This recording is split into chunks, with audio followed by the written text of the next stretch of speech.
Assalamualaikum warahmatullahi wabarakatuh. Bagaimana kabar teman-teman hari ini?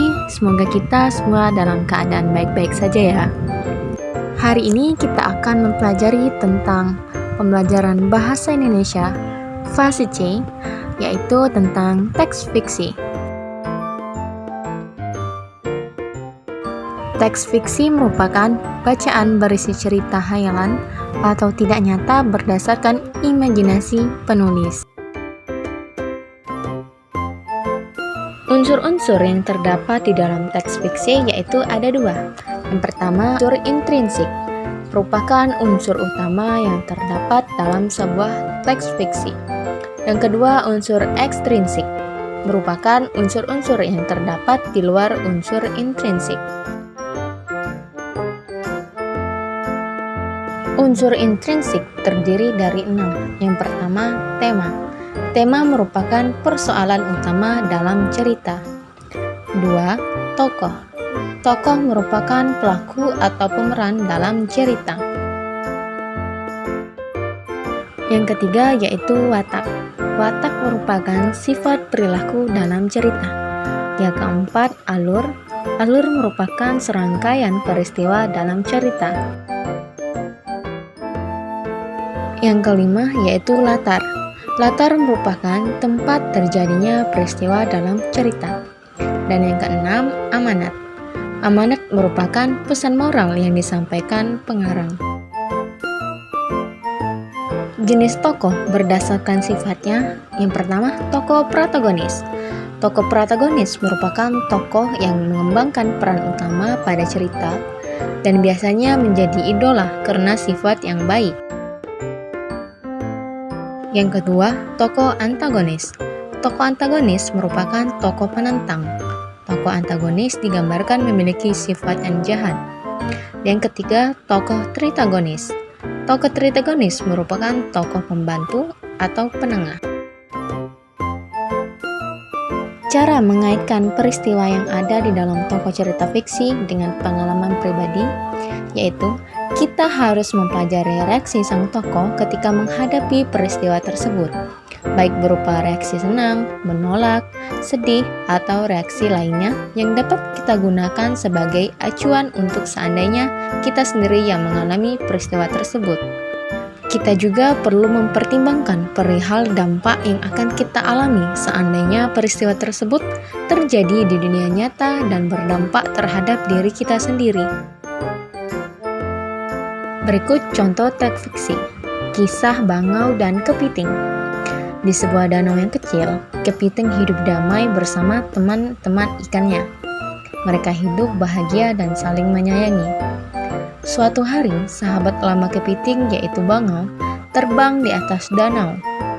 Bangau sedang kelaparan, sudah tak ada ikan di sungai akibat terlalu banyak sampah. Tanpa sengaja, mau melihat Kepiting sedang bercakap-cakap dengan ikan. Melihat hal itu, muncullah pikiran jahat Bangau. Ada makanan enak nih, rasa resepku teranjang rupanya, ucap Bangau. Bangau pun terbang mendekati Kepiting. Wah Kepiting, kamu tampak bahagia sekali dengan para ikan, ucap Bangau kepada Kepiting. Kepiting tersenyum, menyetujui ucapan Bangau. Memang benar, ia hidup bahagia di danau itu. Meski danaunya kecil, tapi ia memiliki banyak teman ikan. Ia pun tak kesepian. Tapi danau ini terlalu sempit untuk para ikan.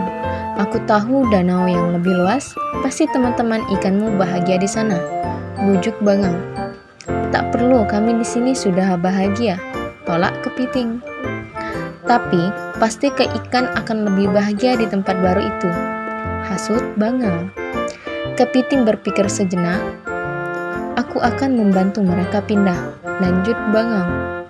Baiklah, akan aku tanya mereka terlebih dahulu, ujar Kepiting.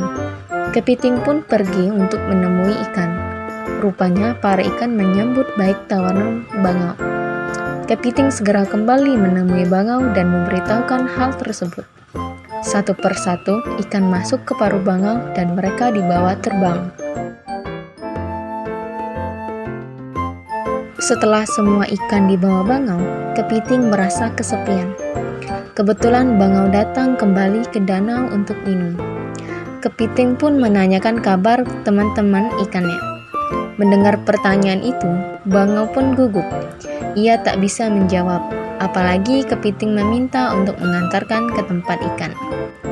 "Ah, aku bisa semakin kenyang jika memakan kepiting," pikir bangau. Bangau pun menyetujui permintaan kepiting. Ia menggendong kepiting dan membawanya terbang.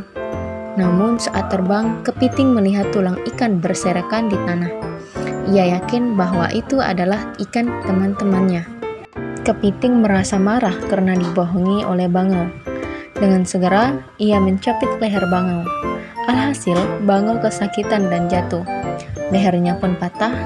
Itulah balasan yang setimpal bagi sahabat yang berdusta.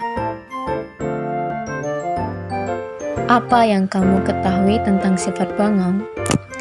Bangau memiliki sifat pembohong. Kenapa kepiting menjepit leher bangau? Karena bangau telah berdusta kepada kepiting. Bangau menjanjikan akan mengantarkan teman-teman ikannya kepiting ke tempat yang baru. Akan tetapi, bangau malah memakan ikan-ikan tersebut. Apa amanat dalam cerita tersebut untuk kehidupan kita? Amanat dari cerita tersebut yaitu, jangan suka mencari kesempatan dalam penderitaan orang lain, dan jangan pernah berbohong kepada seseorang yang telah mempercayaimu, karena sekali saja kamu berbohong, maka tidak akan ada lagi yang percaya kepadamu. Itulah pembelajaran kita hari ini, semoga bermanfaat dan terima kasih.